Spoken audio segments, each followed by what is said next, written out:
Awesome. So we'll just go and get ahead and started right away. Thank you everyone for joining us today for this incredible presentation for the CU Start event. We are absolutely thrilled that you took the time and energy to join us on this beautiful sunny day. And today is going to be an amazing presentation as well. So my name is Jaleel Alab. I'm a recruitment officer here at Carleton University, Canada's capital university.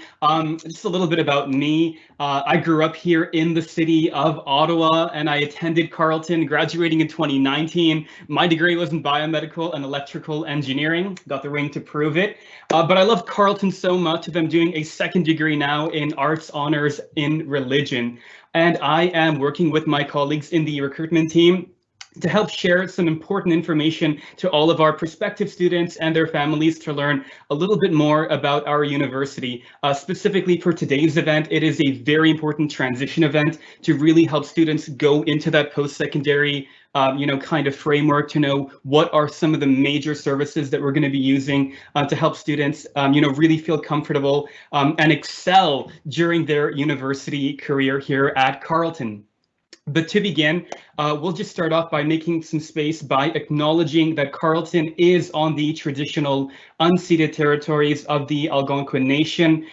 This is something that we are absolutely striving to work on continually in the future to make our campus very safe and comfortable for all of our staff, students, and faculty from all of their different backgrounds, and in particular, the Indigenous community. Especially in light of recent events, some members of our community may be grieving.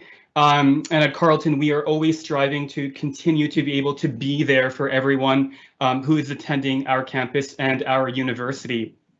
So for today's event, there are some important things that I'd like to go over today in terms of the agenda, so we know what we're going to be in store for. So I mentioned before that we're focusing really on some of the transition services that can really help people kind of go like from high school into university, and specifically the three major services that we have planned for today are the registrar's office, which as you may know is really useful for things like course selection and registration, the student experience office, who are there to help students for all the amazing things that you can do outside of the classroom in terms of extracurriculars, and housing and residence life services, who are really the folks who can help you to actually feel right at home on the campus if you're living in residence.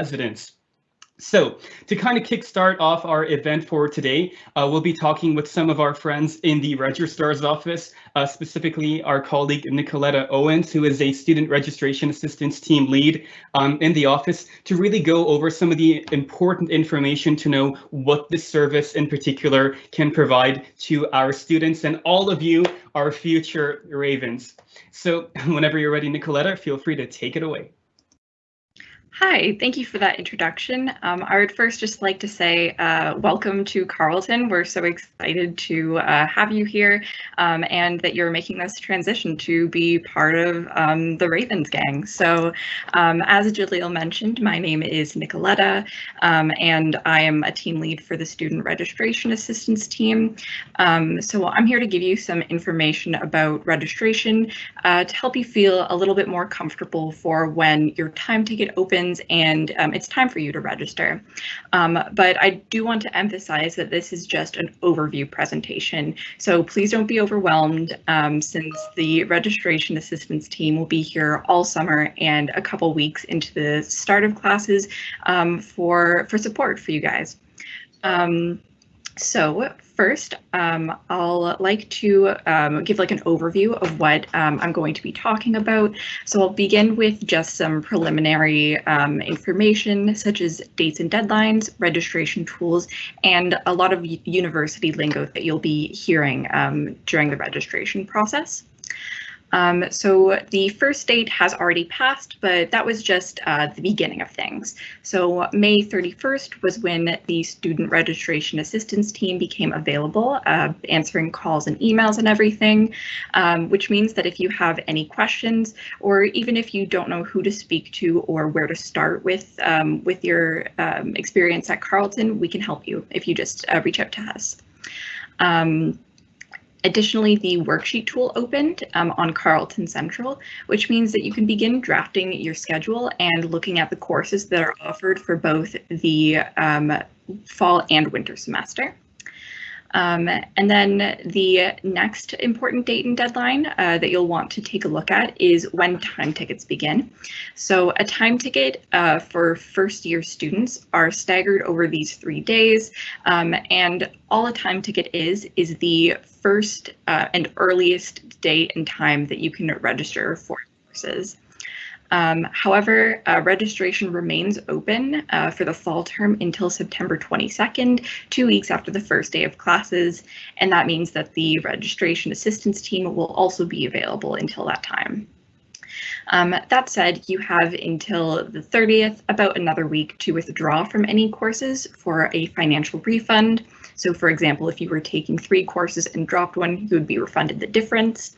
And after the 30th, you will not receive your money back if you drop a course, and the course will stay on your transcript with a notation of withdrawn. Now onto the registration tools. We have quite a few links here, most of which are available on the Registrar's Office website. If you just search up Registrar's Office Carleton, it'll take you right to us. So the first thing would be you will need to set up your My Carleton One account, which is the account you'll use to log into all of the different services that you'll need to be successful at Carleton, such as Carleton Central, as I previously mentioned, to register for courses, your student email address, and Brightspace, which is the platform we're using to present courses and deliver courses this year. So we also have a checklist for first year students and a few other resources. So the next one I'll mention is the first year course selection guides. These are extremely helpful in assisting you with dictating which courses you need to take in the first year of your degree. Again, it's available on our website, and it gives a distinct outline of the mandatory courses and additionally how many electives or if there are any other degree requirements that you should complete in your first year. Additionally, we have how-to videos embedded into our website and also on our YouTube channel that can help walk you through registration override requests, dropping a course, and a huge number of other things. So if you have the time, we highly recommend that you use those resources because they are very beneficial for understanding everything that we do and everything that we can help you with. Lastly, we have the undergraduate calendar, which will show you an overview of your degree requirements so that you can take a look at the bigger picture and see some of the courses you'll be taking in the later years of your degree at Carleton. So now I'll step into the university lingo. So some of this may be familiar, some of it may not. The first would be a prerequisite. So this is a course that you'll have to take before you enroll in another course. So for example, you'll have to take and complete Psych 1001 before you're able to take Psych 1002, as Psych 1001 is a prerequisite for Psych 1002.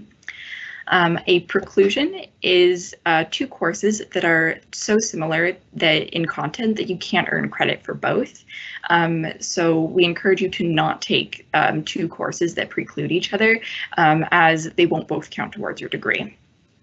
Next is sections. So I'll indicate this later on in my presentation when I'm showing you the registration process, but most courses have several different sections, each of which are identified by a letter at the end of the course number.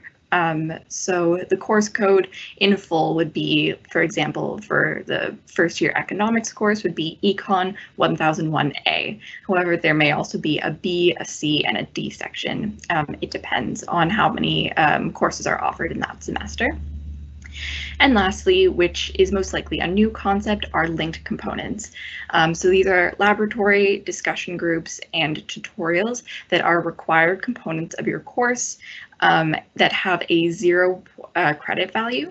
However, they are mandatory for you to take alongside the lecture. So you'll need to register in both at the same time. There are usually multiple options for each course that is offered that has a linked component. Moving on to the next part is most students can register in up to 2.5 credits per semester, which is usually 5 courses, as Carleton runs on a half credit system, meaning that most courses will be worth 0.5 credits. However, we do have full session courses that run from September to April and are worth a full credit.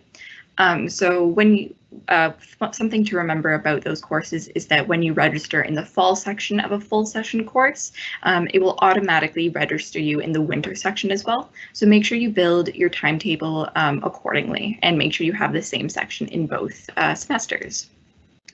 Now I'll get into the process of registration itself, planning your timetable, and then the actual process of going to register for courses.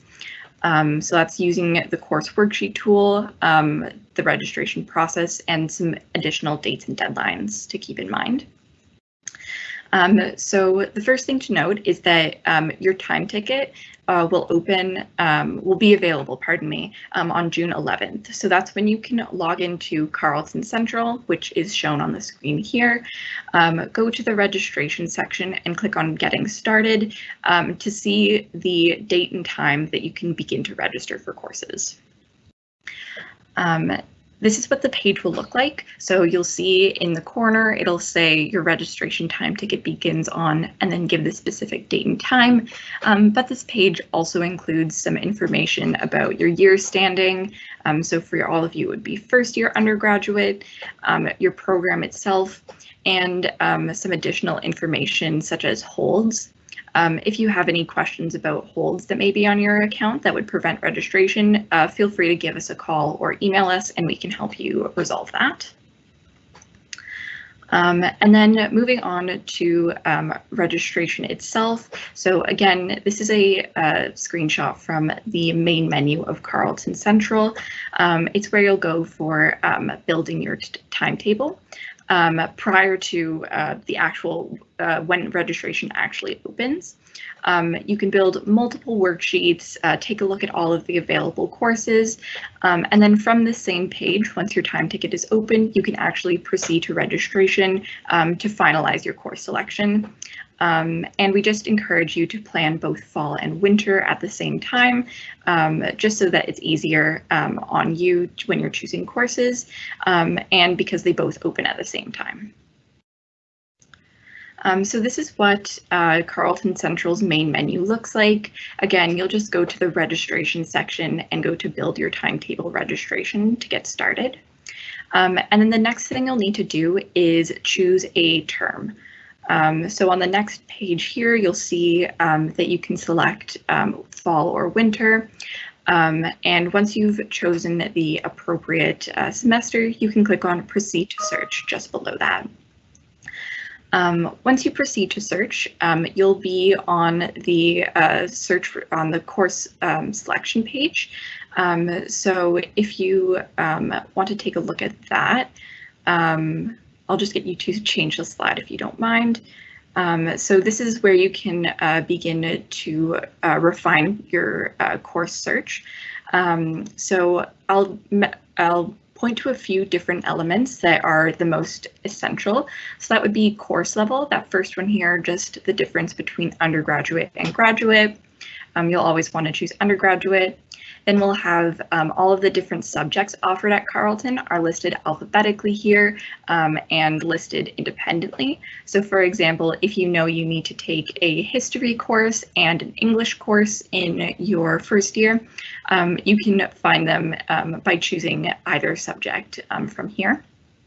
And then lastly is the course numbers section, where you can decide what level of courses you want to see. So if you know you just need to take a few courses at the 1000 level, you can put a 1 in there and it will only show you 1000 level courses for the subject that you chose. If you leave it blank, it will show you all of the courses offered in the subject that you chose. There are a few other refining tools, such as managing your unavailable times. However, we recommend that you keep the rest of the information here as its default. Otherwise, you may refine the search too much and not be able to find the courses that you need. So once you've decided what subject and course level and everything that you want to see, you'll end up on the search results page. And here you can see that if we had searched for Econ 1001, we are seeing both the lecture component and the discussion group associated with it. So you'll see all of the results that apply to what you searched for on this page.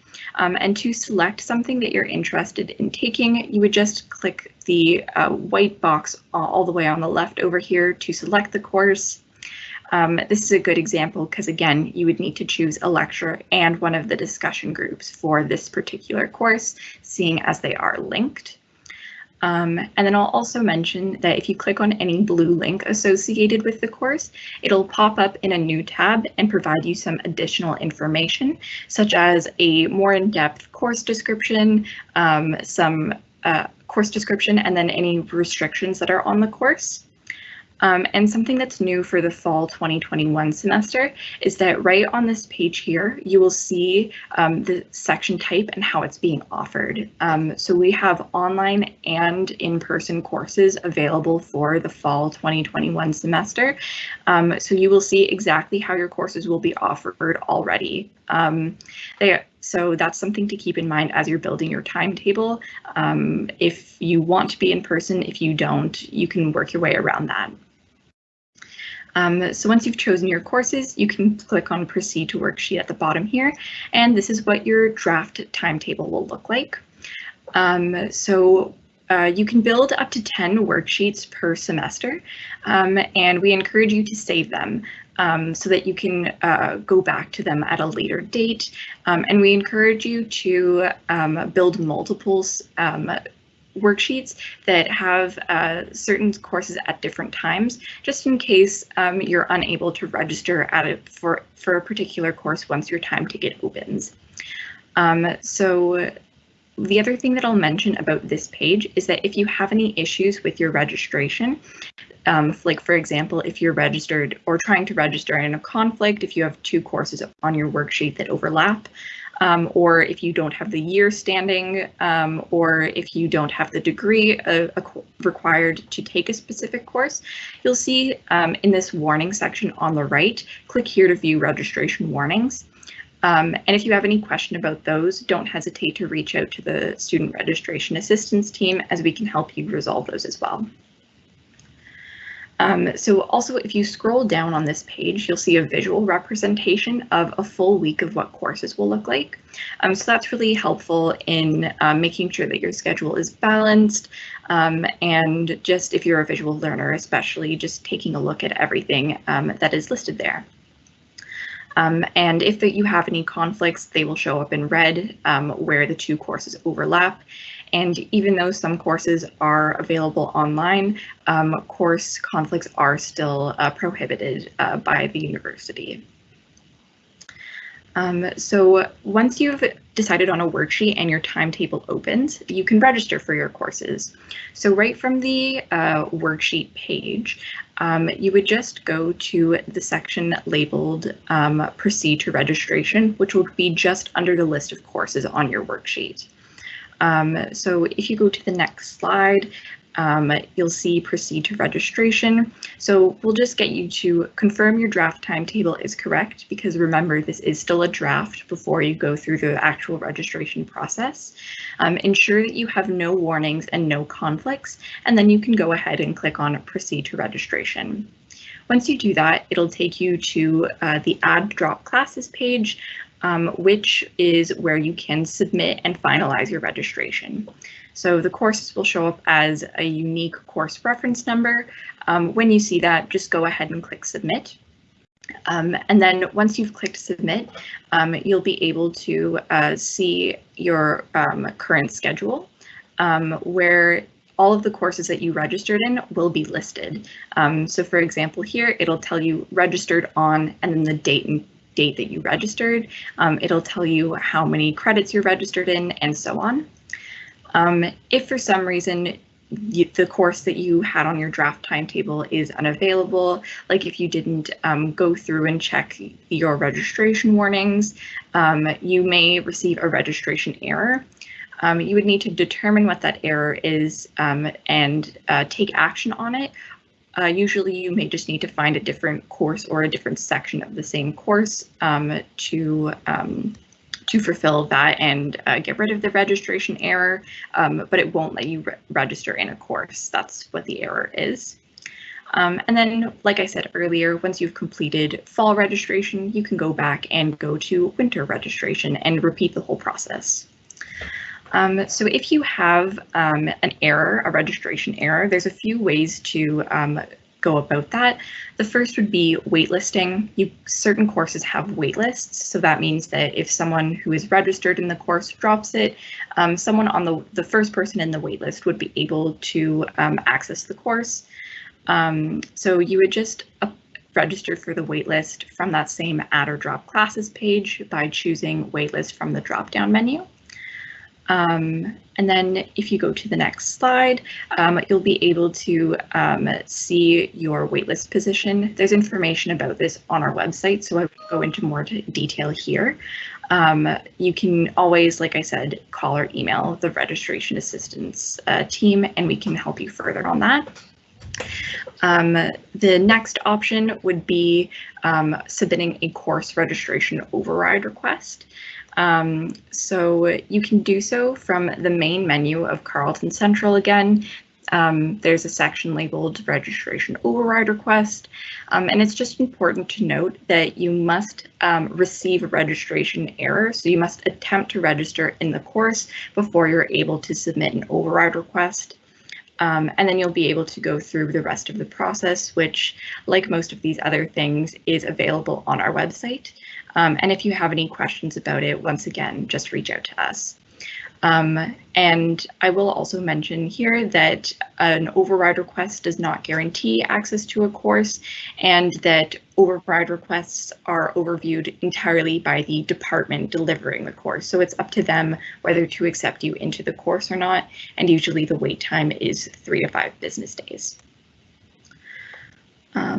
And yeah, that's when you're submitting an override request, this is what it will look like. You'll just need to choose the specific course you attempted to register for, and then a reason, and then you can submit it, and it'll send off to the department.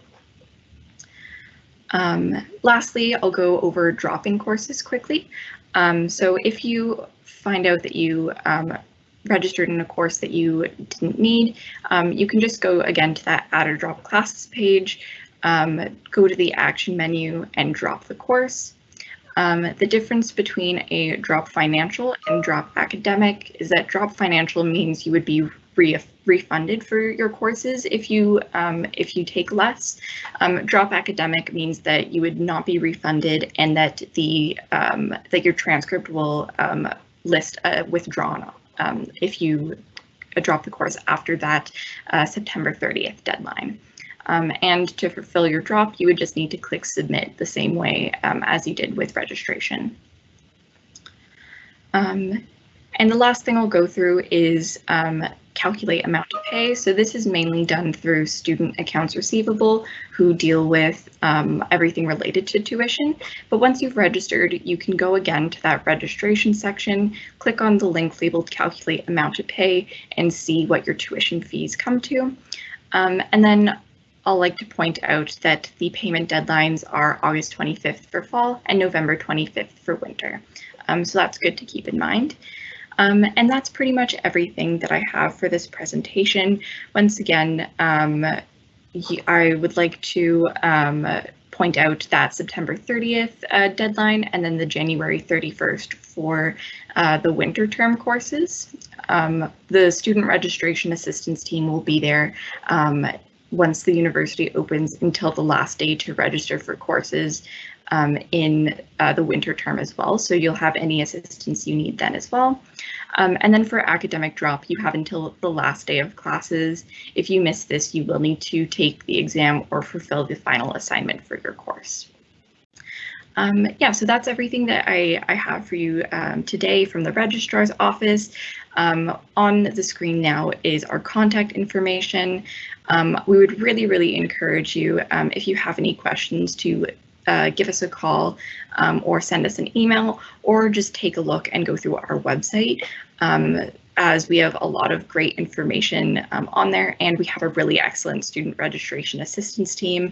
We're all more than happy to help you with any questions that you may have and direct you in where you need to go. So I hope this presentation was very helpful, and yeah, let us know if you have any questions.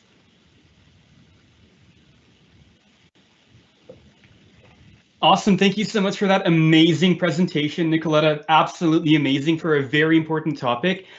So again, for our future Ravens, I hope that this was able to kind of help you know what to expect in terms of the next steps. So after someone would accept their offer to Carleton, they then begin selecting their courses through the steps that Nicoletta mentioned. Just to kind of recap some important information about it, when you are preparing for registration, right, the first thing you want to do is consult your first year selection course guides to help prepare your worksheets prior to registration.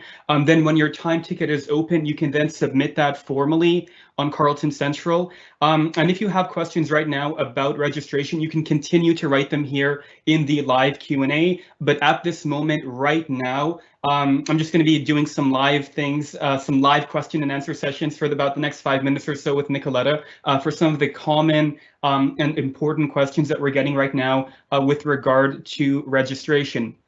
So, Nicoletta, I'm going to ask some questions to you right now at the moment. One of the common questions that we're receiving right now is students want to get some clarification. Is registration open right now? Can they make a timetable? And if yes, then what is the date for the time ticket? Like, what's the significance of that date? If you could kindly reiterate that again, please. Yeah, of course. So currently registration is not open, but you can take a look at Carleton Central and look at all of the courses that are offered and begin to build your schedule, like I said, as a draft worksheet. So this is just for you to kind of plan everything out so that you're ready for when your time ticket opens. So that's open from now until the end of the semester. So it opened a few days ago, and then it's going to be available every single day, even when Carleton isn't open. So you can do that at any time of the day, just looking through the courses.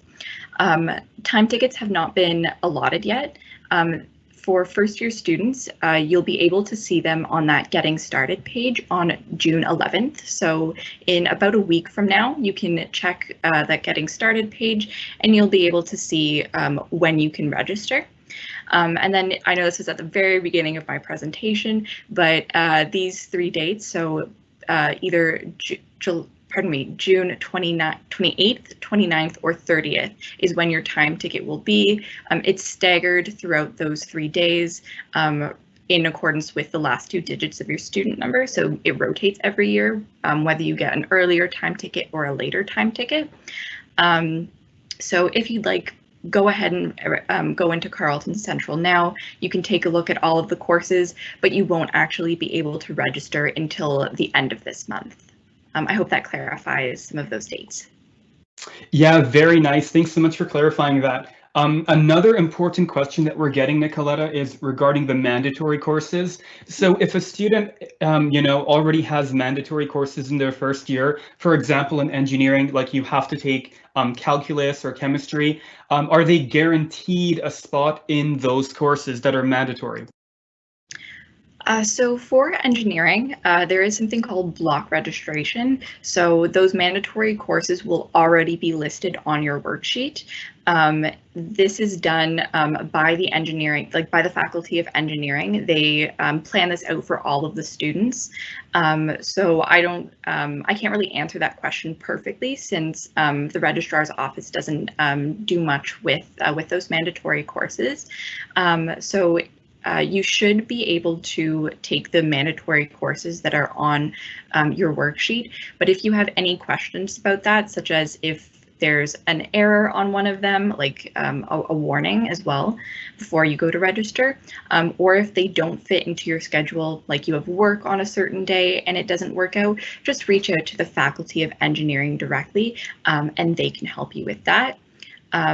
Usually, if you have block registration, the only thing you'll need to add to your worksheet would be electives, which we would be able to help you with at the registrar's office.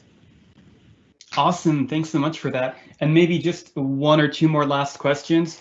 One of them is regarding advising, so students can get some support in choosing their courses.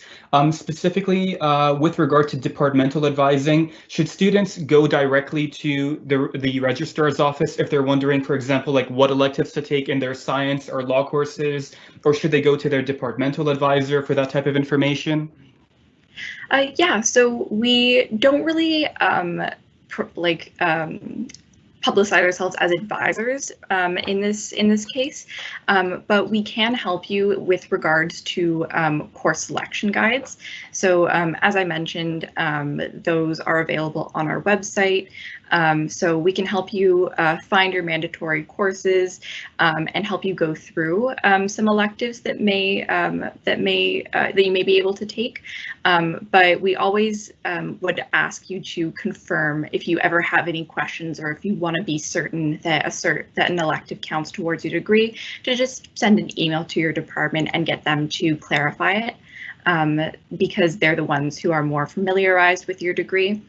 And I will also mention, just when you're taking a look at your mandatory courses and your electives, we help all students, no matter if they're first year or not, we help them build their timetables. So if you look at Carleton Central, you get a little bit overwhelmed, you can always give us a call, and we're happy to go through all of those courses with you and help you go through the worksheet building process as well before registration even opens. Awesome. Thanks so much for all of your support for today, Nicoletta. We absolutely appreciate it. So with that part, everyone, that kind of covers the first part of the services that we wanted to go over. So with regarding to course selection and registration with the registrar's office. Now, after you actually go into your courses, there's still a wealth of information and resources that you get at the university level. So many things that occur to help you with your academic career outside of the classroom with your university experience. And so that we're going to focus on the student experience office with my colleagues Matthew Wason and Pierce Birch, who are respectively the digital content and activities coordinator and the orientation coordinator for that office, to kind of give some more information about what their office does and how they can help all of you future Ravens. So whenever they're ready, they are more than welcome to take it away. Perfect. Thank you so much, Jalil. And again, thank you, Nicoletta. That was a great presentation on the registrar's office. I know, being a staff member, I'm still learning things constantly. So I imagine it's very beneficial for the students in the audience to hear from you about this. My name is Matt, or Matthew. I work with the Student Experience Office, or SEO. We love our acronyms here at Carleton. Student Experience Office, we want to be one of your first stops when you begin at Carleton. Our main goal is to ensure that you have a successful transition to university life and provide you with various opportunities for personal and professional development throughout your time here at Carleton. A few programs I'd like to touch on briefly. One is our Campus Activity Board, just before the First Year Connections program. So the Campus Activity Board provides engaging programs to Carleton students throughout the year.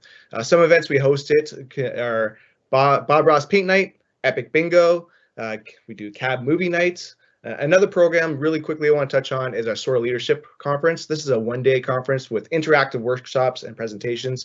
Past keynote speakers that we've had included Tessa Virtue and Chris Hadfield. This last January, in fact, we were all very fortunate and proud to have Martin Luther King III as our featured keynote speaker. So when you start your careers here at Carleton, I encourage you to keep an eye out for these programs. Again, the SOAR one takes place in January, and we always have a big ticket keynote speaker. Want to touch on First Year Connections. So these are some of the programs that are very specific to our incoming students, so of interest for our audience today. First Year Connections program takes place over the first 6 weeks of the school year. This is where you can receive an upper year mentor who will connect with you weekly and will assist you in your transition to university. Participating first year students are paired with an upper year student who is in similar academic program and has similar schedule as you in order to match you up with a schedule that will work out great. We have found that this peer-to-peer support program is especially beneficial as you're able to meet with someone who has most likely gone through a similar transition as you are about to go through.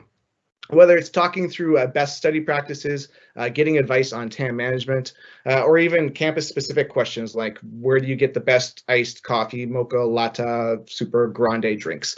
The mentor program is really here for you to help answer student questions by students.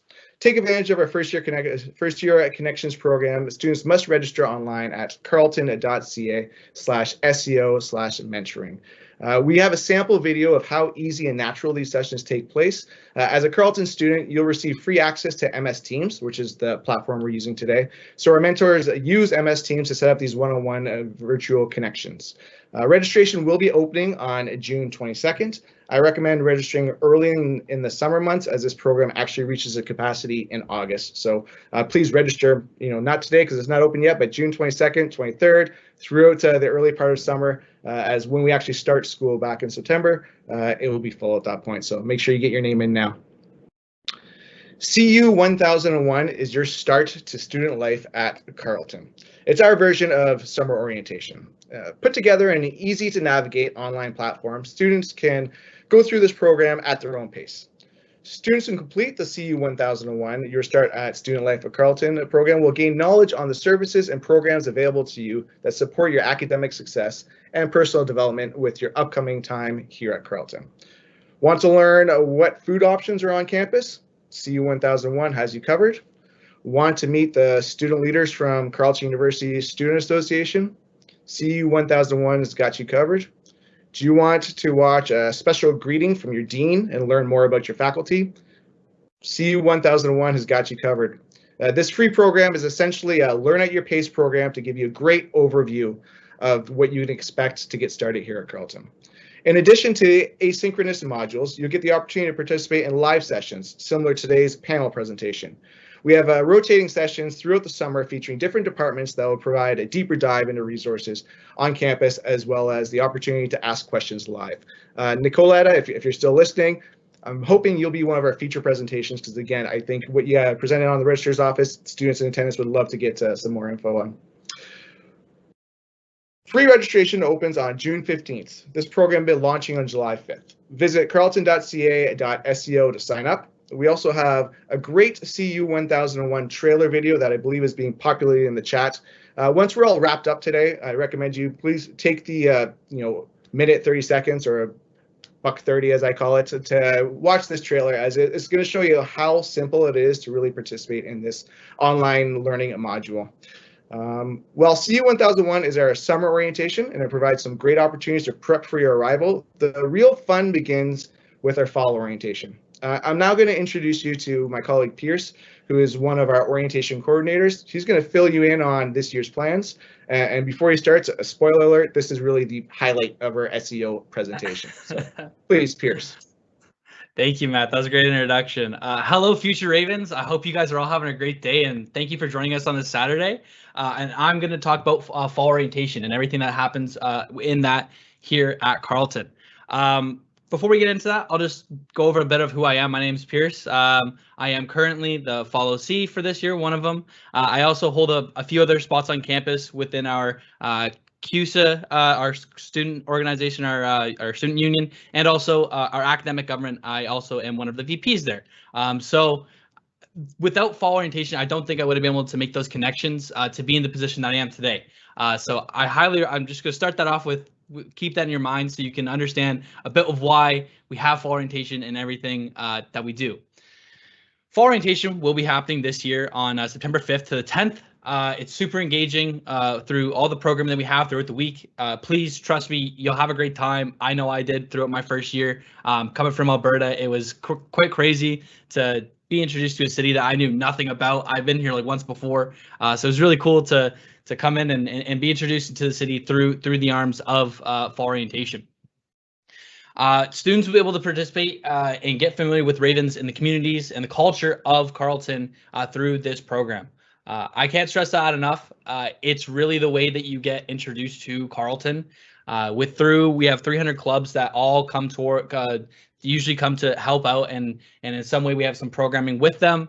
So yeah, that I'll leave it at that. But it's a good time, trust.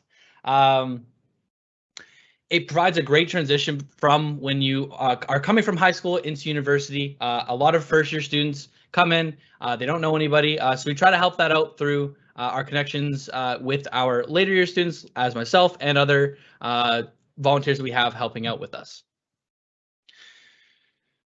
Moving on, we have 3 different orientation programs for our students coming to Carleton. Starting off with our centralized fall orientation program. This is open to all first-year students. So no matter if you're in sciences, arts, poli-sci, all those programs, go sign up for centralized fall orientation. It'll be a great time, trust. Sprosh is for all of our Sprott School business students. So if you are a Sprotty, as we call them, please sign up for that. Sign up early too, because that one has limited capacity. Always a great time. And same with Frosh as well. That's all for our engineering students. So if you are an engineering student, sign up today. That sells out, I think, by usually before the end of July. So get that done ASAP. You're not going to want to miss that. I've talked with the engineering department, the directors this year, and they're super excited. They have some great programming ideas that I have. We're having a few collabs here and there, but you'll definitely not want to miss that at all.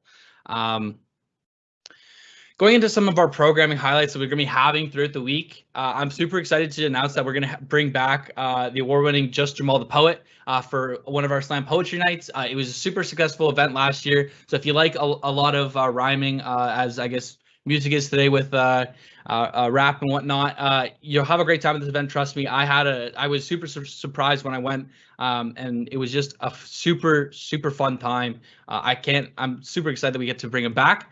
So yeah, I'm please come to that one. It'll be a great time as well. We're super excited to bring back as well as Nick Wallace, the illusionist, who, as you can see in this photo right here, was in America's Got Talent a few years back. Super engaging, really crazy stuff he does. I remember last year, I'm not going to spoil anything he does because I don't want any of the act to be given away, but it was really crazy on how he was able to do the things he was, especially through this virtual setting. But it was insane. This year, we're super excited to be partnering with our athletics department and hosting an esports tournament in which you'll be able to partake in. This is super exciting considering that we had a very successful year in our esports for the first inaugural year of Ontario Esports League. So go Ravens there. It's a great time to see that happen. And we're super excited to be hosting this event. I know I'll be doing a lot of the manhandling for that. So I'm super excited for that to be what it is. We'll also be having a few other events, but one that our student union will be hosting is our home dance party. So watch out for that. These are all great events, and this is just a taste of the few things that we have coming to our event this year. So please, there's a few other ones. I know last year my favorite event was the sequels event, in which it was just a super crazy competition of trivia. Got really heated, got really competitive. Everybody was just going insane in the chat and everything that was happening. So yeah, watch out for that as well. That's just one of my favorites. There's a bunch of other events we partner with clubs and societies on campus with. I know some of my clubs and societies will be partaking in some of those as well. I won't spoil any of those because I don't want to give away all of our programming. But it's a really good time, and just trust me, you're not going to want to miss this. It's a super great way for you guys to be involved here at Carleton and understand how our community is the way it is. But you're probably wondering, after I told you all these great things, hey Piers, how do you register for fall orientation? Well, thank you for asking. You can go to carleton.ca/fall orientation and register today. Kits start at $69.99, and what you get with that kit is a bunch of free swag with Ravens merch on it. I have a lot of it still today. I would have worn it, but I wanted to look a little nice for you guys. So with this kit, you'll get a bunch of awesome stuff that has just Ravens merch on it. So one hoodie for sure guaranteed into there. You have scarves that we're giving away, shirts. There'll be a few other goodies in there that I'm not going to give away. I know our student union's working on something really hard to give in those kits, and there'll be a few other things from other organizations on campus. that are super excited to have you guys here on campus and welcome you into our community. These will be kind of mailed out around mid-July, so get them ordered now so that we can get you your guys' kits as early as possible. If you have any questions, please feel free to reach out at the fall orientation at carleton.ca email. Yeah, but I can't stress this enough. It's a great way to be included here at Carleton. I know my first year, I don't think I would have been able to, I would have met any of the people I did if I had not been in fall orientation. I met my best friend. I'm actually living in a house with my roommate. He's gone right now, as you can see, but I met him at Follow. So you definitely want to come to this event. But yeah, that's what I'll leave you guys with there. But thank you guys. Make sure to follow us on our Instagram at SL Ravens, and also I think that's our Twitter handle and Facebook. But that's all I got for you guys. If you have any questions, please let us know. Well, awesome. Thank you so much, Matthew and Pierce, for that incredible presentation. Lots of really, really important information. And again, like I mentioned before, after kind of going through each service, we'll be spending about 5 minutes or so doing a live Q&A, but you can still continue to ask all of your questions here on the live Q&A, even for things that we covered previously, like registration. You can keep on doing that here in the live Q&A, and our staff on the back end will be trying to answer your questions as soon as they come up. So going again to Matthew or Pierce, whoever's more comfortable to answer these questions, you can go ahead and say the answer. Lots of questions are coming in, and some people are asking for some clarification. So could you kindly please clarify, will fall orientation for this year, 2021, be online, in person? What's the format again, if you could kindly reiterate that?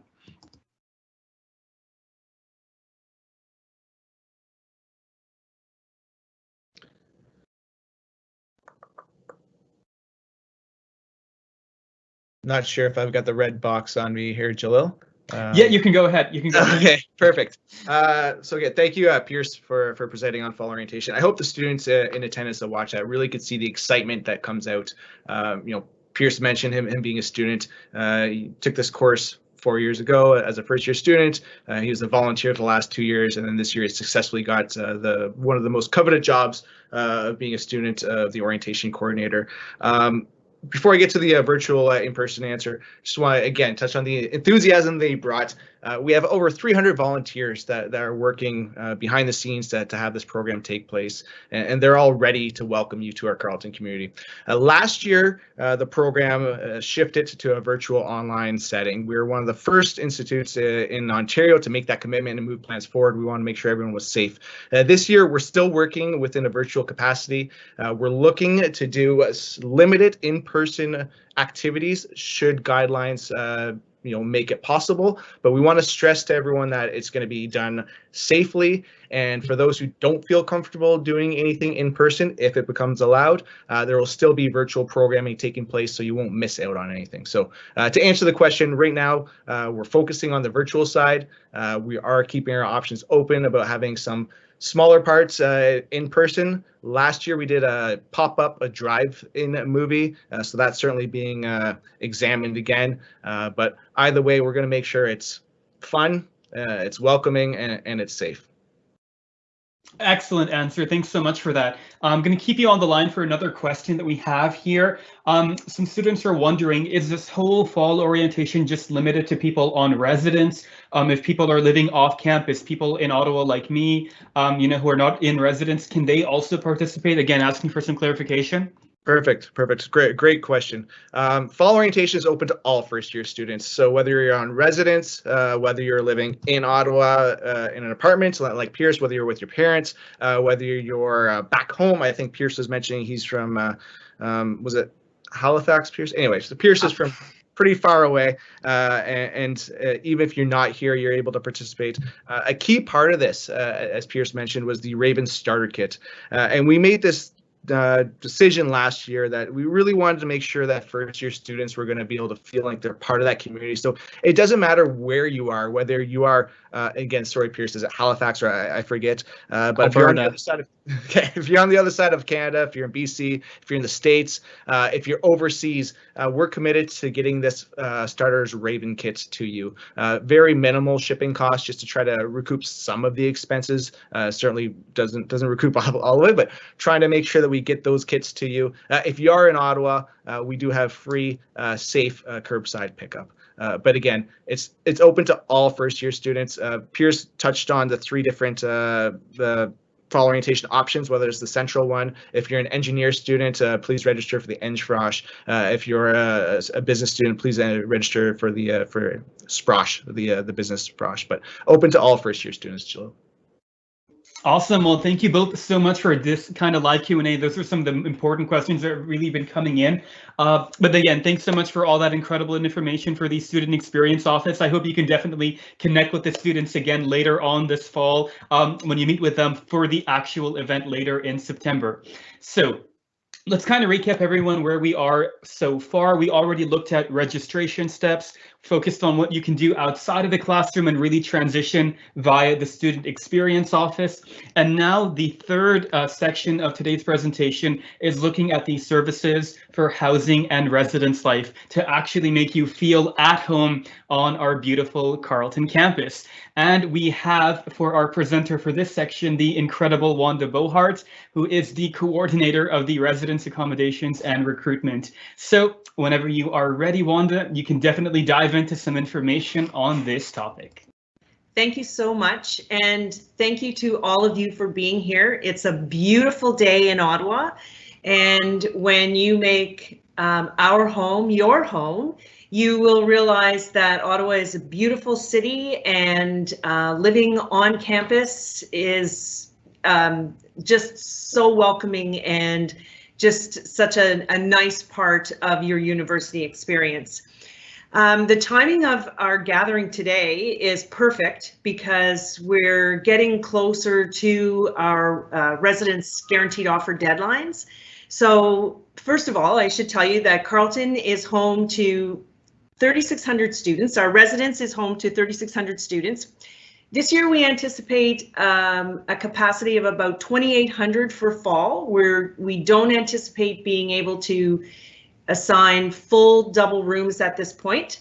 We are hoping to be able to use some rooms as double rooms, some of our buildings that have larger rooms, but at this point, we're looking at about a capacity of 2,800. We have 11 buildings, and all our 11 buildings are connected through heated underground tunnels. So in the heat of the summer, they're nice and cool, and in the very coldest days of winter, it's quite nice to be able to go through those tunnels to get to your classes. But let's talk about the guaranteed offer of residence. So students who are accepted to Carleton University to study receive a guaranteed offer of residence provided they were accepted prior to the 14th of May. And that guaranteed offer of residence is available to you to accept prior to 4:30 p.m. on June the 8th, which is this Tuesday. So prior to accepting your offer of residence, you need to accept your offer to Carleton. So you need to make your commitment to Carleton, and then it sends information to our system and opens up the availability of the residence offer. If you are trying to make connections to accept your offer and you're encountering issues, by all means contact our office. We're not in the office until Monday. However, we are going through all of our emails, watching for students who are struggling to get that offer accepted. So you will need to log into Carleton Central and accept your offer. At the same time, you'll accept the residence agreement and you will accept the meal plan. You will then pay your deposit of $700, and please watch for the confirmation that your deposit was successful. If you don't receive this transaction was successful, then there's chances that your guaranteed offer did not go through our system. So again, if you're encountering any issues with that, please contact our office and we'll be able to guide you through so that you're not panicking at the last minute. But please remember that June the 8th at 4:30 is a very hard deadline, and we want to welcome you into our residences, so we don't want you to miss that chance. So in the event that you accept your guaranteed offer of residence and you decide, I saw a question that you decide that you may change your mind, you might be a local student, you may not want to live in residence, the $700 deposit is refundable 100% if you cancel prior to June the 8th at 4:30. Online, you must cancel online through Carleton Central. If it's past June 8th at 4:30 and you make your decision prior to July 15th, we will refund 50% of your guaranteed offer.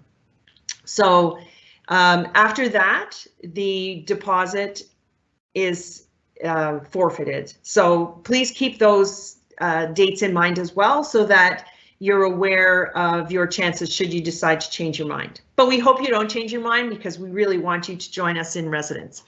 The guaranteed offer of residence is for a traditional double room. So we see the slide here for the residence information form. We've had a lot of questions from students who are now trying to complete the form and so on. After you accept your guaranteed offer of residence, 48 hours later, you will receive an email with a link to eRes Life.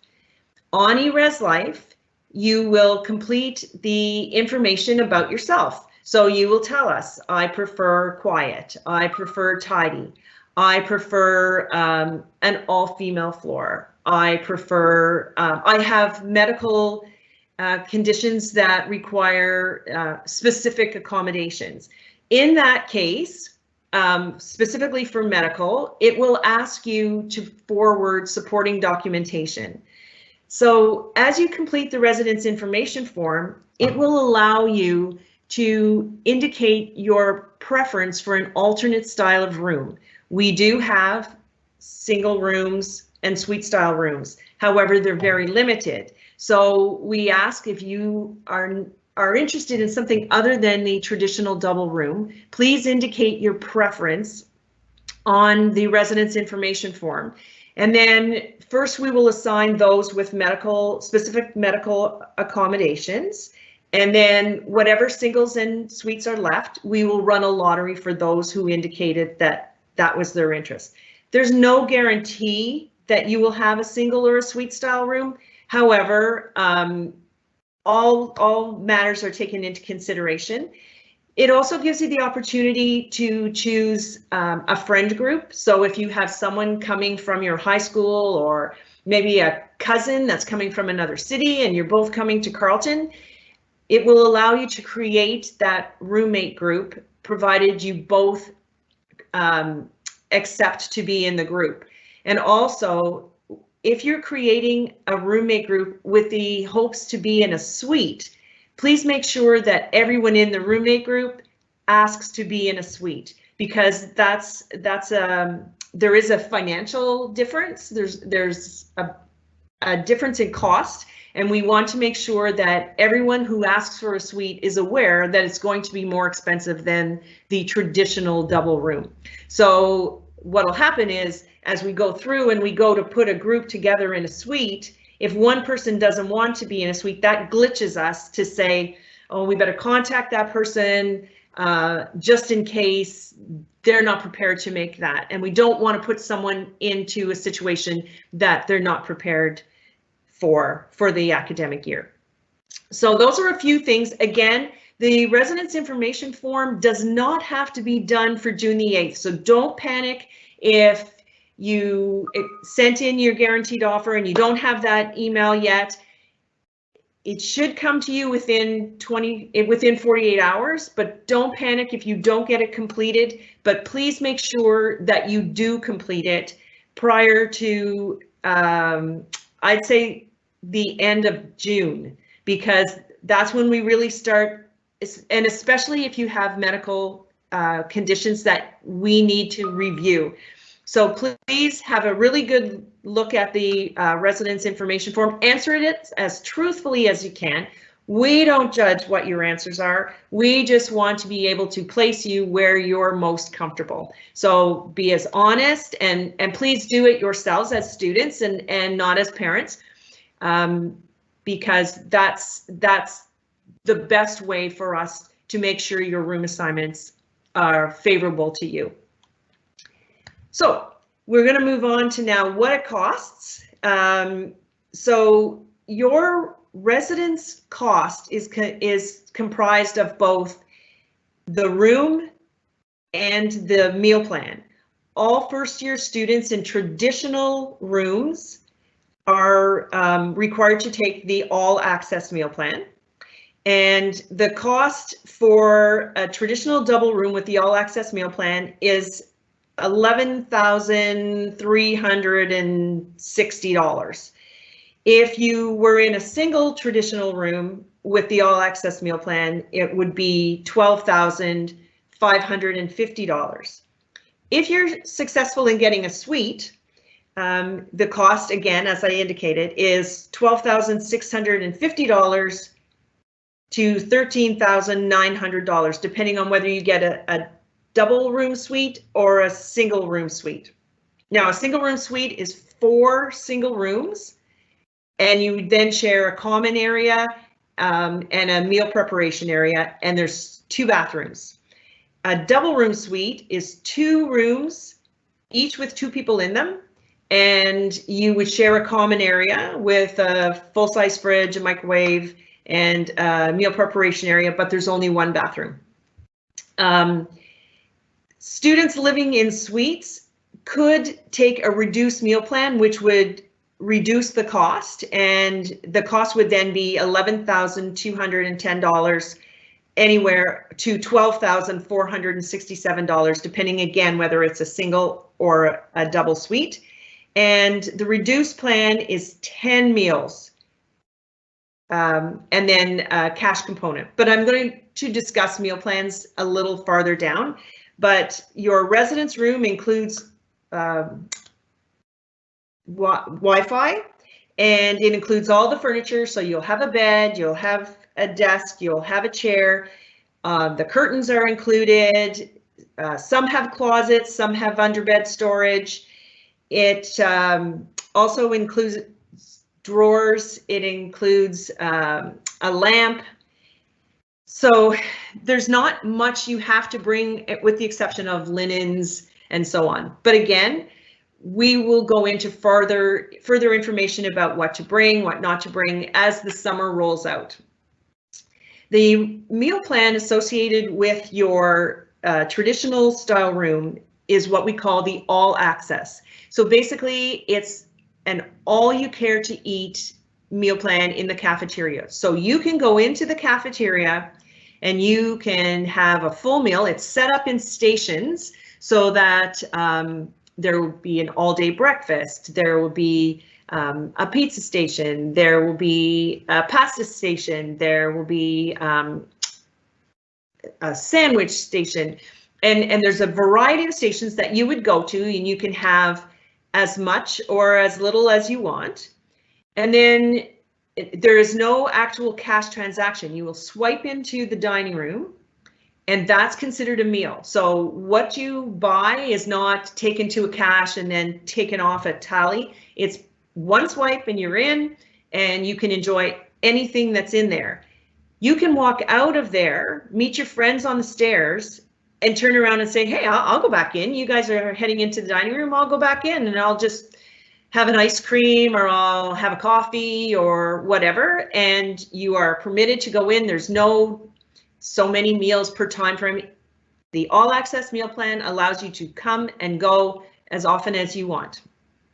If you choose, because you're in the suite style and there's a meal preparation area, if you choose to take the reduced plan, that is limited to 10 meals per week. So basically there would be 3 meal plan sessions So a breakfast, a lunch, and a dinner, and you could only go in one time per meal session until you've used up 10 meals.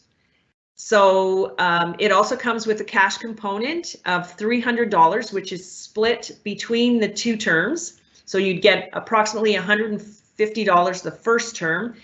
And then you can use that at other university-run outlets, food outlets on campus. So Tim Hortons, Starbucks, the food court, and so on. The all-access meal plan comes with just $100 for the cash component, and so it would only be $50 per term. Now this is the CAF totally accommodates so many dietary needs. We have a nut-free environment. We cater to vegetarian, and I'm told that we're even going to bump that up even more, so there's more choices for students.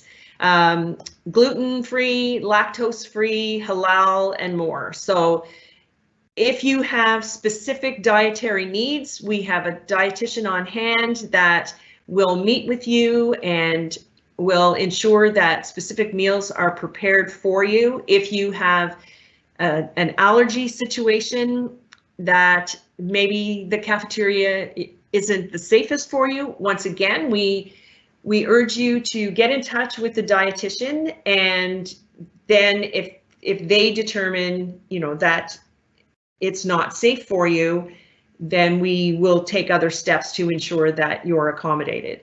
But definitely we will look at all sorts of different scenarios, and they want to accommodate you to make sure that you're healthy and that you're safe.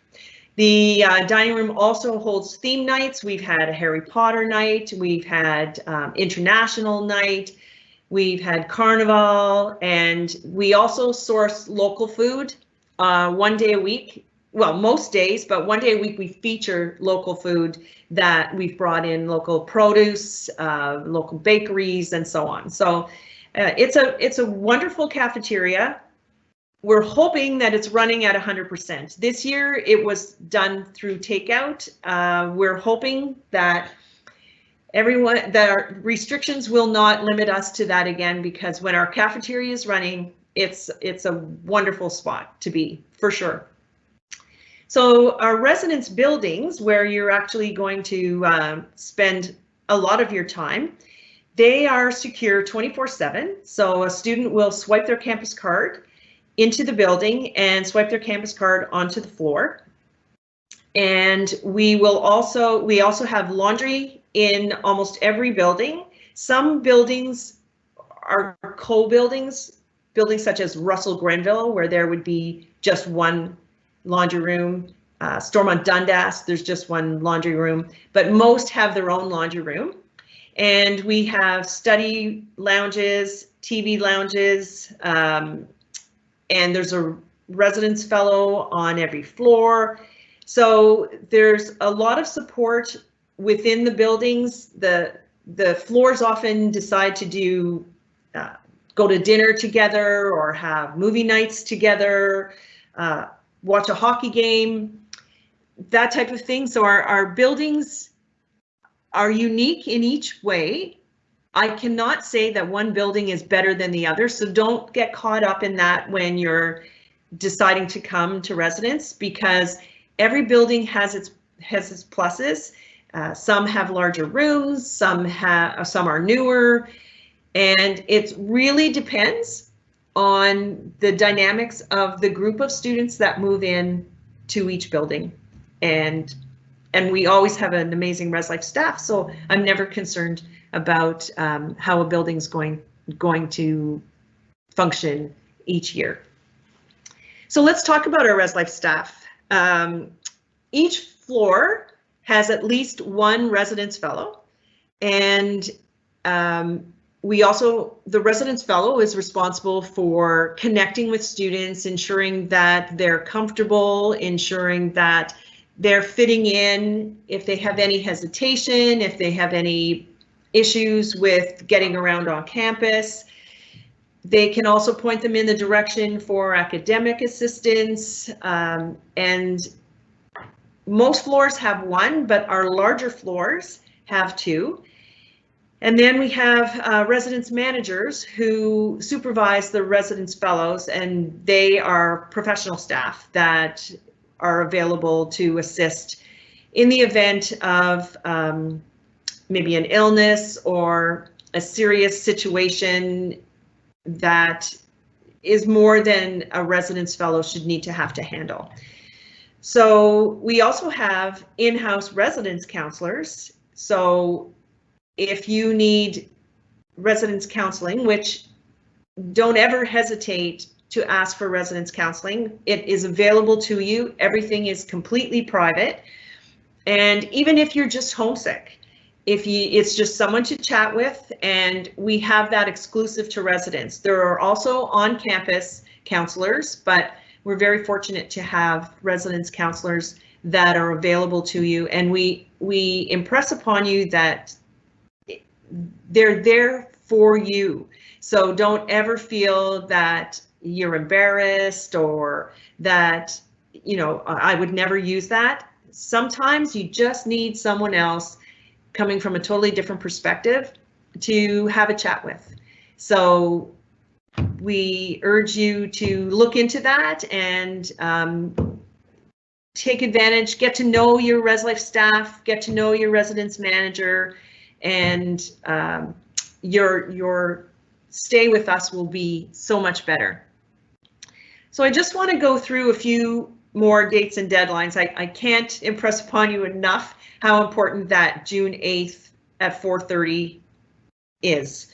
So that's this Tuesday at 4:30. We really don't make any exceptions. This is one deadline that we really stick with. So please, if you're encountering issues, please contact our office, send an email, and so on, so that we know that you're out there struggling. And we will then make connections with you and try every way we can. A little tip for accepting your offer and paying your deposit is, if you're using a credit card, please ensure that your credit card has a daily limit of $700, because many students have their first attempt denied, only to find out when they call the bank that their daily limit to use is only $500. So make sure that your daily limit available on your credit card is $700. Just a few little tips for things that we run into at the last minute. Also, if you are counting on OSAP, OSAP cannot help you with your deposit. So if that's just occurring to you, that can I pay my deposit with OSAP, please ensure that you contact us and we discuss some alternative ways to make that deposit, because OSAP does not come in until much later into the summer, sometimes September actually. So those are just a few tips. Move in. So you've accepted your offer. We've sent you information about your room assignment, which will come late July, early August. We've sent you information about your building and so on. Move-in will operate from September 1st to September 5th, and we are creating a new online move-in registration so that you will be able to go in and pick your move-in date and time. We've made arrangements that it's spread out nicely, that not too many people will be using the elevators at the same time in the same building or on the floor at the same time. We will be sending further information about this to you probably late July, but if you have a specific date in mind, you can pretty much make your plans between the 1st and the 5th. If you choose a date, that we will be able to accommodate that. If for some reason you go onto the system and your particular date is full, again, contact us, but we'll send you more information about that. And the only thing I'm saying now is watch for information about your room type, Watch for information. If you haven't filled out your residence information form, you will hear from us saying, please do it. We will be sending you information about ordering fridges, and all of that is also on our website, but ordering fridges, what to bring, and so on. And we will also be sending you information about how to check in, where to go when you check in, and how to register for your move-in date. We also will be doing Ravens Talks during the summer on Wednesdays. So watch for more information about that for the summer orientation, because we're going to do that in a weekly step of what to expect, what to pack, that type of thing, just so you're feeling like we're giving you more and more information. Any questions you have, please don't hesitate to contact us at accommodations@carleton.ca, and that's accommodations with 2 C's and 2 M's. And we are so looking forward to seeing you and having you join our residence community. It was very different having so few people in residence this past year, and we are really hoping for lots of energy and excitement in our halls this year. We miss you very much, and we very much want to have students in our beds this year. So thank you very much, and I'm hoping that there's some questions. Awesome. Thank you so much, Wanda, for that incredible information. Lots of detailed stuff about residents. So for all of our future Ravens and everyone who's watching right now, just so you know what's coming up, just like we had with the registration section and the student experience office, I'm going to be spending about 5 minutes right now answering live residence questions specifically to Wanda right now. After that, we're going to open up the floor to all 3 services to ask any questions that you have, again, live to them. So right now, if you have questions that you were still wondering about registration or the student experience office or residents, you can feel free to continue asking them right now in the live Q&A. So before we go into that, though, I'll focus specifically on some residence questions at the moment for Wanda. So one of the main questions that's coming in, Wanda, are students are wondering what they need to bring into their actual dormitories. Specifically, do they need to bring like a router for Wi-Fi or any cooking utensils to make food or things like that? So students assigned to, so all students will have Wi-Fi. I'm told that a router is not required. Actually, you may be able to answer that question better than I do, because I'm not super technical, but I'm told that no, that the Wi-Fi is set up and it's ready to go, and they don't need a router. Anyone in traditional residences, what they can bring as far as small appliances and so on is quite limited. You could bring a Keurig, you could bring, we encourage students to rent a fridge because we discourage them bringing their own. We've had some issues with fridges coming in from outside, so we don't allow that at this point. But students in suites will need dishes, will need, there is a microwave, so you won't need pots and pans, but you would need dishes. Everyone needs to bring their own linens, towels, bed sheets, pillows, hangers, that type of thing. On our website, there's a full list of things that students should bring. That's pretty much it. There's not a lot. There is a microwave on every floor of the traditional buildings, so students can, you know, if they have a fridge and they have frozen items or whatever, they can go down to the microwave, and if they want to have plates and spoons and bowls and whatever and cups, that's fine. There's just, we just don't want anything that where there could be a fire hazard. So no, they can bring a kettle, but no coffee makers other than a Keurig, no toaster ovens, no toasters, that type of thing. Only in the suites. Awesome, thank you. Another important question is just wondering all the different forms that need to be filled out for residents. So do they need to accept the residence offer initially and pay the deposit and fill out the entire residence information form all by June 8th? Okay, so they need to go online to Carleton Central, accept the offer of residence, and pay the deposit of $700 prior to 4:30 p.m. on June the 8th. That's the most important thing.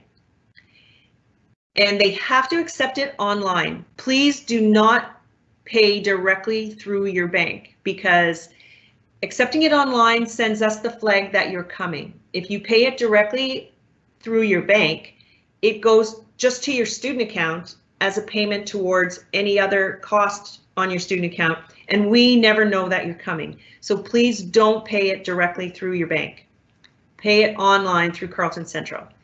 And then the residence information form needs to be completed, but it does not have to be completed by the 8th of June. There's a little bit of leeway there, but we start to consider room assignments closer to the end of June. So if you want your information to be considered, please make sure that your residence information form is into us by mid to like the 20th in there. Awesome, thank you. Another question that I'm seeing that's kind of recurring here is wondering about the earliest days that you can actually come in to do the move-in process. You mentioned before on the slide for the dates and deadlines for that, that move-in occurs in the first week of September. Is it possible for someone to come in earlier, or is that just the set date? The set date is the 1st of September.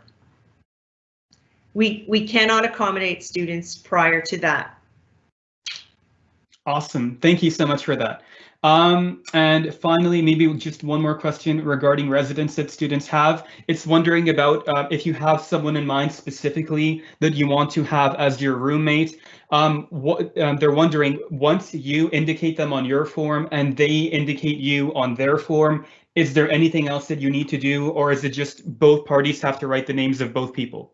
So when you create that roommate group, one person will sort of be the owner, and you'll name it, I don't know, Sens Fans, and then that owner invites the other people that they want as their roommates to be. And I believe they need to have their Carleton email addresses to set that up. And so then an invitation will go to them to say, yes, I want to be part of that group. And when all of them have accepted, and when we run our list as to, it will show us who asked to be together. So it'll say John Doe asked to be with James Smith and so and so and so and so. And then we will recognize that, and that's how we will, it's almost a 99.99% guarantee that you would be together unless somebody asks for something totally different. If one person on the residence information form asks to be on the all-female floor and one person says no to that, then we have to do some digging to see which is more important to them. That type of thing. One asks to be in a suite and none of the rest ask to be, then it depends on that.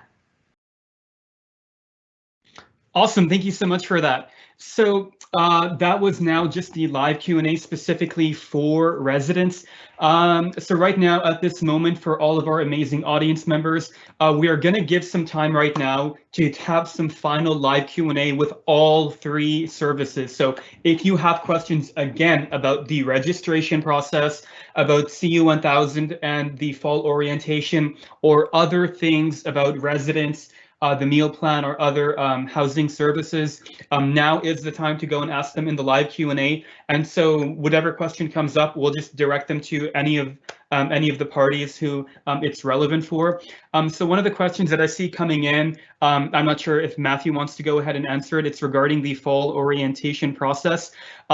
When is the deadline for students to go ahead and finish signing up for the fall orientation? We have people signing up after the first day of it starting. Those we call them fence sitters, where they're not sure about it. They see how great of a time their roommates are having, so they register at that moment and we fit them in. So no real hard deadline. But I will say, and I know Pierce touched on this earlier, that Enschrosch sells out. So there's no deadline. Once it's sold out, it's done. For Enschrosch, I would encourage you to get your registration in, throughout July. Sprosh will also sell out probably, historically, not that early. Central fall orientation, again, we'll accept you right up until the last day of the activity. But if you're excited about the Raven starter kit, which you should be, $100 worth of merchandise in there, you won't get that until you sign up. So sign up today so you can get that in advance. Yeah. Awesome. Thank you so much for that. Another residence question now, kind of heading back to Wanda. It's a question about the cleaning process. They're wondering how exactly can students do cleaning for the bathroom itself or for the dormitory?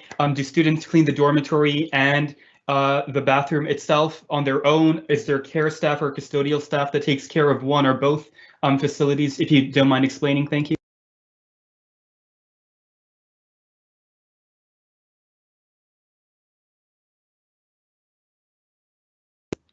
Oh, Wanda, I think you might be muted at the moment. Sorry. Wow, sorry about that. So students are responsible for cleaning their rooms, and they are responsible for cleaning their bathrooms, with the exception of communal bathrooms in Glengarry House. And communal bathrooms are cleaned by university staff. All the hallways are cleaned by university staff. All the lounges and elevators and so on are cleaned by university staff. The bedrooms and bathrooms are the students' responsibilities. Thank you for that. Now going to Nicoletta for a registration question. So this is regarding the first year seminars that students can take. Is it only mandatory for them to do it in their first year? If someone is in an upper year, can they still take a first year seminar course?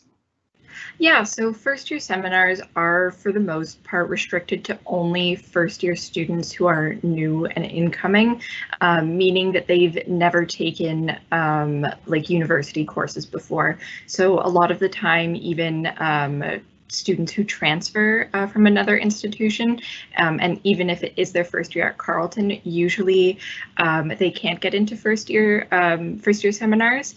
If they'd like to, they may need to submit a registration override request, but usually, and then yeah, upper year students usually don't have the ability to take those first year courses. Thank you for clarifying that. Going back to Matthew or Pierce, whoever would like to answer the Enschrosch or in general fall orientation swag kits. So you guys had intimated before that students who live in Ottawa can pick it up from the campus itself in a safe way. Do you have any idea of a timeline for when that might be available for them to start picking things up?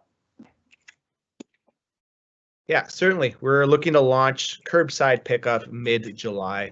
We have a great group here at Carleton called the Return to Campus. I don't know if it's a committee, but a Return to Campus committee. They need to go through all the checks and balances to make sure that everything is put in place in a safe way. I know we submit protocols that we're going to follow to make sure everything is clean and very minimal handling on everything. So we're in the process of working on that to make sure that all gets approved with the anticipated date of mid-July.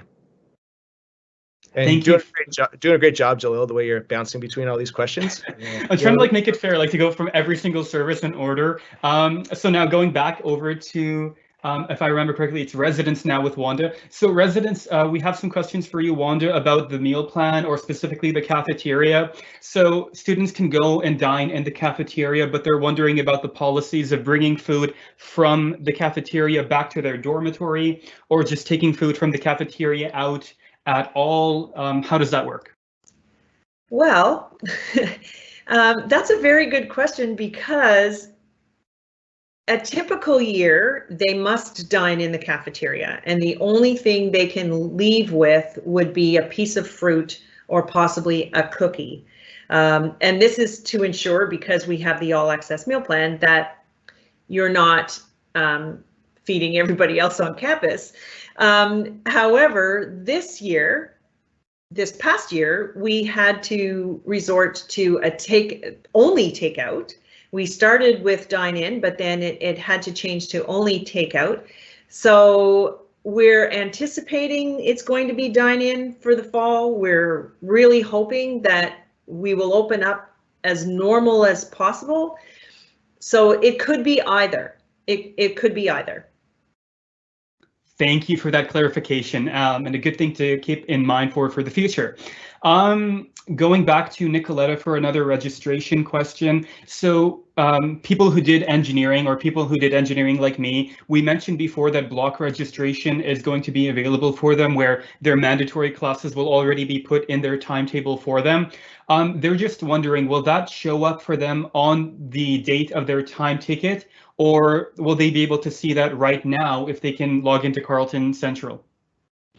Yeah, I was actually just answering that question in the chat. The departments who have block registration and allot those mandatory courses to their students, like in a way to make sure that everyone has it in a specific manner. They're in the process of doing that. So it's possible that certain students will already see their block registration mandatory courses. However, certain students may not see it until the day time tickets open, which once again is June 11th, but you will get them by that day at the latest. Awesome. So maybe we'll go through one more round of all three services. Going back to Matthew or Pierce, whoever would like to answer, it's regarding how we mentioned before that there's three types of fall orientation, the centralized one, the Eng-Frosch, and then Sprosh for the Sprott School of Business. Students are wondering, if you attend one of the Eng-Frosch or Sprosh events for a business, can you also attend the centralized one? Do the events kind of intertwine, overlap? Yeah, so I can cover that for you. When it comes to our Sprosh and our centralized Sprosh, they're very similar.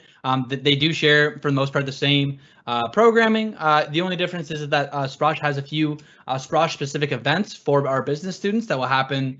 I believe every day we have programming, there's at least one Sprosh-specific event, so you can go to during that time. And general centralized Sprosh will have their events happening at the same time, so you'll be able to go on to those if whenever that happens. But in terms of Eng-Frosch is really a different program altogether. There are a few events that Eng-Frosch and centralized Frosh does share together. Like I mentioned, the esports tournament is going to be one of them that we're very proud to have this year for everybody to come and attend. But for the most part, they have their own stuff that goes along with engineering's life and student life that happens with when you are an engineering student. I know you guys are have your own kind of way of going about stuff, so I'll let everybody else talk about that. But that's how it goes. That's why Eng-Frosch is a bit different from everybody else.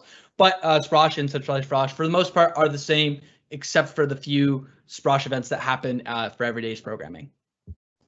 Awesome, thank you for that. And as an engineering alumni, I can definitely say all the communities at Carleton are great. And so we have a great way to meet all people from different areas, especially engineering as well, for anyone going into Eng-Frosch. Going back to Wanda for another residence question. So the student here is asking specifically about picking the residence building itself. So we had mentioned before that they have some measure of indicating their preference of what type of room they might want to have, single, double, suite style, and who they may want to have as a roommate. But do they have some control over which of the 11 residence buildings they can end up being on for the campus? No, we don't have first year students choosing specific buildings. It's based totally on how students have responded to questions such as quiet floors, single gender floors, and so on. And then the others are, it's based randomly through a software system. Perfect, thanks so much for clarifying that. And finally, going back to Nicoletta for another registration question. So the student here is kind of again asking about the block registration for the timetable. So for the block registration, they're wanting to get some clarification for this. Do they manually need to select every course when their time ticket is opened for them to go and formally register, or do they just click one button and the setup timetable is automatically pushed to registration? Yeah, so when you're administered block registration, if you choose a term and then go straight to your worksheet, they'll already be listed, and you actually won't be able to take them off your worksheet. You cannot break block registration. So the mandatory courses that you're in will be listed as a mandatory course under the status, and then you'll have to register in whichever section that is offered to you. I believe I mentioned this in the presentation, but if that poses any issues with an outside responsibility, you can just contact the Faculty of Engineering and Design, and they can work with you to maybe change the timing of those mandatory courses. But in general, yeah, you would already see them on your worksheet. The only thing you may need to add would be an elective, and then you can just go ahead and proceed to registration and submit, and you'll be registered. So you don't have to go through it manually. Awesome. Thanks so much for clarifying that. So that was 3 rounds for all 3 services again. So thanks again, everyone, for attending. And thanks again for all of our amazing presenters, Nicoletta, Matthew, Pierce, and Wanda, for going again and teaching us a bit more about the Registrar's Office, the Student Experience Office, and Housing and Resident Services here at Carleton. We definitely hope that this session was extremely informative for all of you future Ravens, and to shed a lot of light on some of the common things that you may be wondering about at the moment. So at this time, we're going to conclude the formal presentations, but we are still going to be available on the live Q&A for about the next 20 minutes until 4 o'clock. So again, feel free to keep asking your questions in the live Q&A. Again, everything is open. If you want to ask questions about course selection, fall orientation, the dormitories, the meal plan, it's all up for grabs. You can go and put that here in the live Q&A, and our staff on the back end will definitely try their best to answer them as soon as they come up as well. So with that, I want to thank all of you for taking the time on this beautiful Saturday to be here with us and to learn a bit more about Canada's Capital University. We know that right now in the month of June, you know, the end of high school is coming very up soon, and post-secondary is right around the corner. So we cannot wait to see you start your university career with us this coming fall. Thank you again, everyone, for being here, and we wish you all the best with your studies and hope to see you at CU. Bye for now. Bye, everyone.